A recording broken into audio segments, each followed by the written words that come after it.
Deep in the heart of Whisperwood lived a curious little girl named Luna.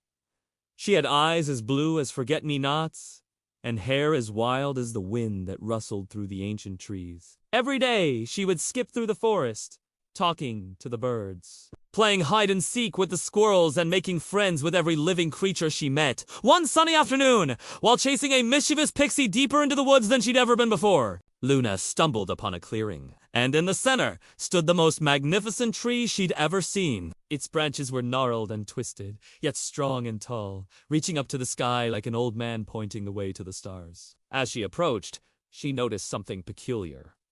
The tree seemed to be smiling at her. Its bark was etched with lines that resembled a kind smile, and its leaves whispered secrets in the gentle breeze. As Luna stood there mesmerized, a deep voice echoed through the clearing.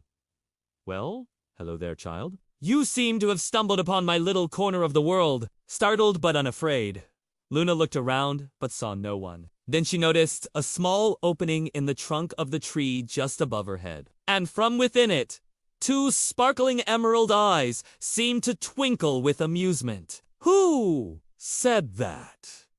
she asked, her voice echoing in the stillness. "Up here, child," the voice replied, and Luna looked up to see a face emerging from the bark. It was the tree. Its branches had formed a visage so human-like that Luna couldn't help but gasp in surprise. "You can talk," she exclaimed. The tree chuckled, a sound like rustling leaves. "Indeed, I can, young one. And not only that, I am also very wise, if I do say so myself. Why, I've seen centuries come and go. I've watched civilizations rise and fall. I've felt the sting of ice ages and the warmth of summer suns. I have stories to tell, child tales, that would make your hair stand on end and your eyes pop wide with wonder." "Oh, really?" Luna asked. Her curiosity piqued. "Then tell me, Mr. Token Tree, why is the sky blue?" The tree stroked his bark thoughtfully. "Ah, that is a good question. One that has puzzled many a mind over the years. You see, the sky isn't actually blue. It's just that we perceive it to be so. When the sun's rays enter our atmosphere, they scatter in all directions. And because blue light scatters more than other colors, it reaches our eyes from all parts of the sky. Thus, we see the sky as blue." "Wow," Luna breathed, amazed by the tree's knowledge. "I never knew the sky wasn't really blue." "Are you sure?" The tree laughed, a sound like crashing waves. "My dear child, I am as sure as the North Star in the heavens. But enough about the sky. Tell me, what brings you to this part of the woods? How did you find this hidden glade?" "I was chasing a pixie," Luna explained, giggling. "They're so naughty, always playing tricks and hiding things." "But how did you know my name?" the tree asked. "You called out to me. 'Child,' your voice echoed through the forest, and I heard you long before you reached my glade. I know everything that happens in this wood. That is the gift, and perhaps the curse, of being the oldest and wisest tree in Whisper." "Is that so?" Luna asked, tilting her head. "Then tell me, Mr. Talking Tree, why do leaves change color in autumn?" The tree sighed, a sound like wind through the trees. "Ah, autumn, a time of beauty, yes, but also a time of sorrow. You see, as the days grow shorter and the nights grow longer, the trees prepare for their long winter sleep. The green chlorophyll that gives leaves their summer color fades away, revealing the true colors that have been hidden beneath. It is a reminder that life, like the seasons, is full of changes and that we must embrace them whether they bring joy or sorrow." "That sounds sad," Luna said softly. "It is and it isn't, child. Just as winter gives way to spring, so too will sorrow give way to joy. The cycle of life goes on, and we must accept and cherish each of its phases."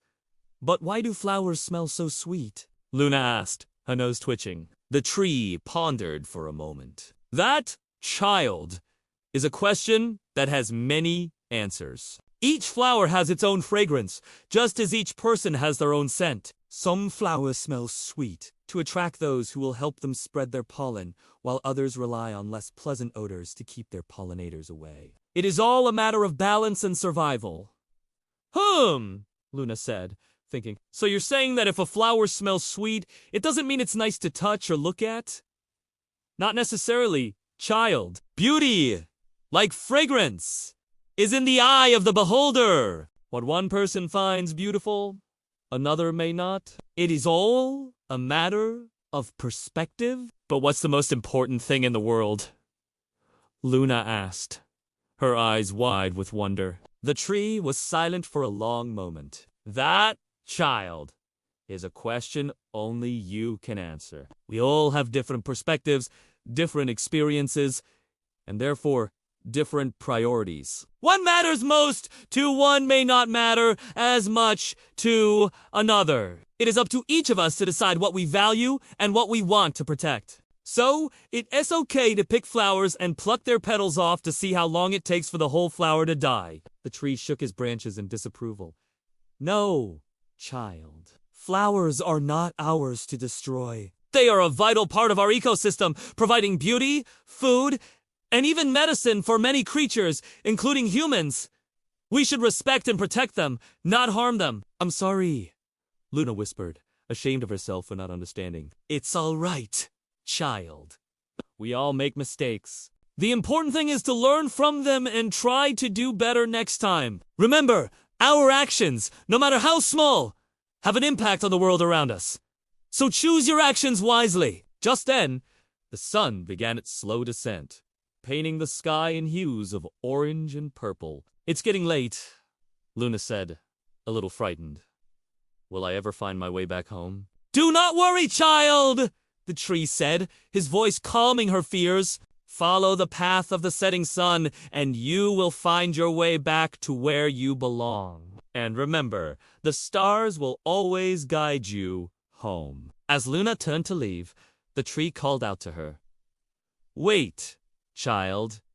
Before you go, I want to give you something. He reached out a branch and gently touched her forehead. This is the wisdom of the ancients, he said. May it bring you happiness and enlightenment.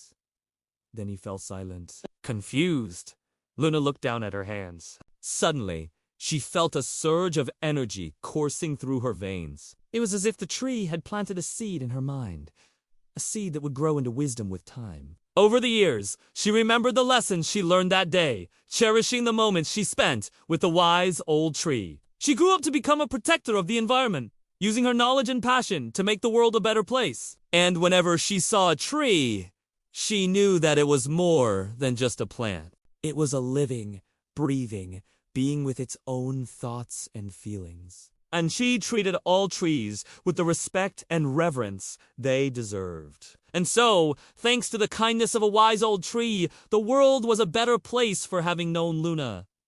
For in her, the spirit of nature found a true friend. Once upon a time, in the heart of Whisperwood, there lived a curious little girl named Luna, who loved to explore the forest and make friends with all its creatures. One day, while playing near the Whispering Falls, she heard a gentle voice that seemed to come from the falls themselves. Start listening closely to the tale that unfolds. Now, let's move on to the next adventure. Click here to continue.